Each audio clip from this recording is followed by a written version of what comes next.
Menginginkan kebebasan, Jackson merintih lemah setelah tangannya terlepas dari gigitan harimau yang setiap pagi selalu mengguncang adrenalinnya. Ya, setelah dia tertangkap oleh keluarga Ma, kehidupannya berubah dengan sangat drastis. Dia yang awalnya ingin menjadikan Elias sebagai tawanan, malah berbalik menjadi dia yang ditahan oleh keluarga mengerikan ini. Jackson benar-benar sangat menyesal karena sudah mengusik anggota keluarga ini tanpa memikirkan resiko yang akan diterimanya. Hari-harinya selalu terisi dengan berbagai macam siksaan, dan yang paling parah adalah dia yang akan selalu diadu dengan binatang mengerikan yang dipelihara oleh keluarga Ma. Sebos-bosnya seorang jegal tidak pernah terpikir sekalipun kalau dia akan benar-benar berhadapan dengan yang namanya binatang buas. Dan hanya keluarga ini saja yang bisa membuat seorang Jackson merasakan apa itu trauma. "Aku sudah tidak tahan lagi, kenapa kalian tidak membunuhku saja, ha?" teriak Jackson frustasi. Para penjaga yang berada di sana nampak tak bergeming saat Jackson berteriak marah. Mereka seperti robot, kaku dan hanya akan bergerak jika mendapat perintah dari nyonya si pemilik rumah. Sedangkan si pemilik rumah ini sendiri tengah menyesap wine sambil mengelus kepala harimau yang baru saja selesai melakukan olahraga pagi. "Bagaimana, Lan? Apa harimu menjadi menyenangkan setelah mendapat seorang teman?" tanya Leona dengan suara yang cukup keras agar terdengar sampai ke telinganya Jackson. "Ger." Lan mengeram pelan sambil mengibas-ngibaskan ekornya. Dia lalu menatap ke arah temannya yang sedang terkapar di tanah dengan tubuh yang dipenuhi luka bekas gigitannya. Leona tersenyum. Dia ikut melihat ke arah Jackson, kemudian menggerakkan dagu ke arah anak buahnya supaya menyeret pembunuh itu datang ke hadapannya. Jackson hanya bisa pasrah saat tubuhnya diseret oleh dua orang penjaga. Dia sudah hafal betul siapa yang akan segera bertemu dengannya. Dalam hatinya, Jackson berusaha memikirkan cara agar Nyonya Leona mau melepaskannya. Jackson benar-benar sudah tidak kuat lagi menerima siksaan di rumah ini.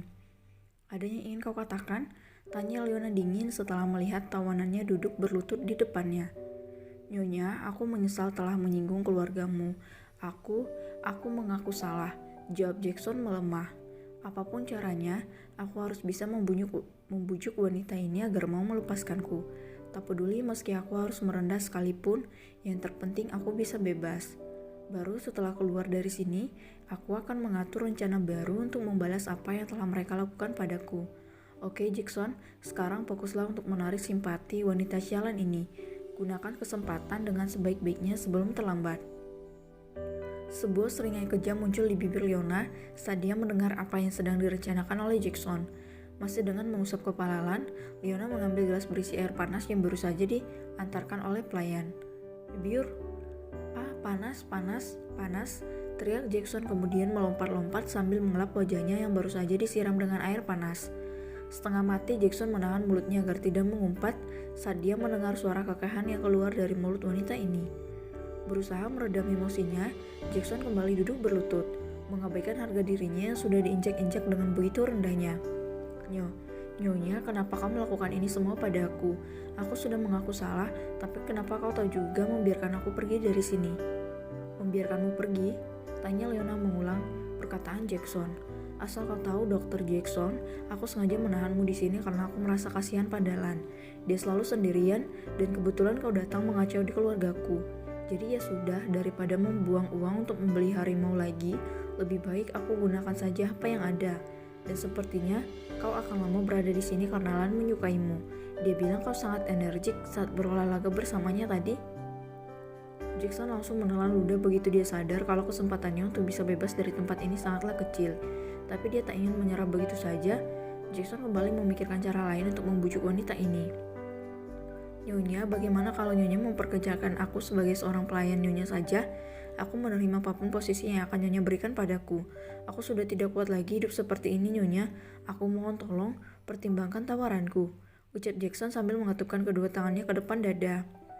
Leona menghela napas panjang.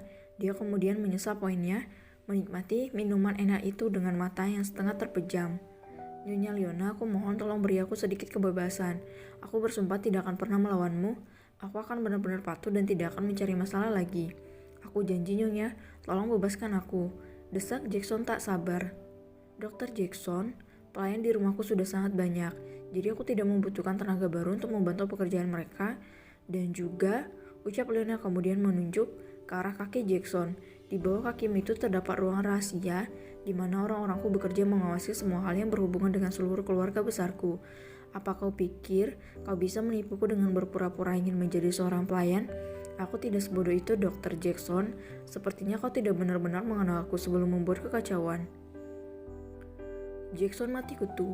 Dia tidak berani bicara lagi setelah niatnya dibongkar langsung oleh wanita ini.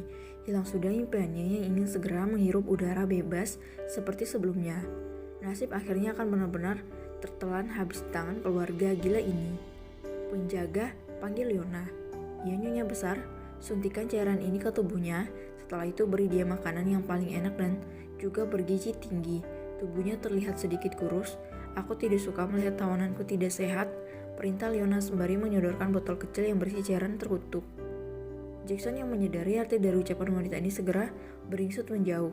Dia mencoba memberontak saat baunya dicekal oleh kedua orang penjaga lainnya. Lepaskan aku, teriak Jackson murka. Dia kemudian menatap sengit ke arah ibunya Gabrielle yang terlihat begitu santai saat menikmati minumannya. Kau wanita tua, jangan biadab. Lepaskan aku, atau aku akan membuat perhitungan dengan seluruh keluargamu. Jangan kau pikir karena sudah berhasil menyikapku di sini, lalu kau merasa sudah menang.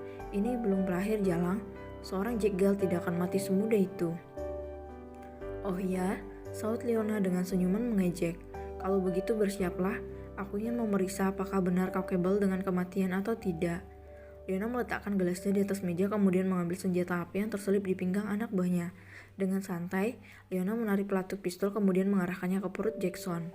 Dor. Suara Jackson tertahan karena mulutnya langsung dibekap oleh penjaga. Wajahnya tadi sudah pucat, kini semakin memucat karena darah mulai menetes keluar dari luka tembak yang baru saja diterima. Cak, baru seperti ini saja kau sudah seperti akan mati. Mana sikap angkuhmu yang tadi kau tunjukkan, Tanya Leona kemudian menekan dengan sangat kuat luka di perut Jackson. Buka mulutnya, aku ingin mendengar seperti apa suara jeritan dari orang sombong sepertinya. Penjaga itu segera melepaskan tangannya dari mulut Jackson, kemudian mendorongnya hingga jatuh tersungkur di lantai. Jackson hanya bisa mengerang sambil menahan rasa sakit yang luar biasa di arah perutnya. Bawakan obatnya kemari. Baik, Nyonya Besar. Leona duduk berjongkok di sebelah Jackson yang sedang menggeliat kesakitan. Dia tersenyum menertawai keinginan Jackson yang sedang berdoa pada Tuhan agar dirinya segera diberi kematian. Dr. Jackson, doamu tidak akan pernah terkabul karena aku tidak akan membiarkanmu mati dengan mudah. Kau sudah menyakiti menantuku sejak usianya 12 tahun. Dengan kau yang baru beberapa hari menginap di sini sangat tidak setimpal. Ini semua belum ada apa-apanya jika dibandingkan dengan apa yang sudah kau lakukan pada menantuku. Jadi aku harap kau sedikit lebih bersabar lagi karena aku masih ingin melihatmu berada di rumah ini. Ucap Leona kemudian menyuntikkan obat yang dibawa oleh anak buahnya. Jackson pasrah. Perlahan-lahan rasa sakit di perutnya menghilang, hal biasa yang selalu terjadi padanya setiap kali dia mendapat luka. Jackson tak habis pikir bagaimana keluarga ini mampu untuk mengendalikan nyawa seseorang dengan begitu mudah. Dia disiksa hingga maut berada di ujung lidahnya, lalu dengan mudahnya mereka membuat Jackson kembali pada kehidupannya. Setelah sehat, dia akan kembali disiksa habis-habisan, dan setelah itu, dia akan kembali diobati. Begitu setiap harinya sampai membuat Jackson merasa sangat frustasi dan juga menyesal karena sudah berurusan dengan keluarga Ma.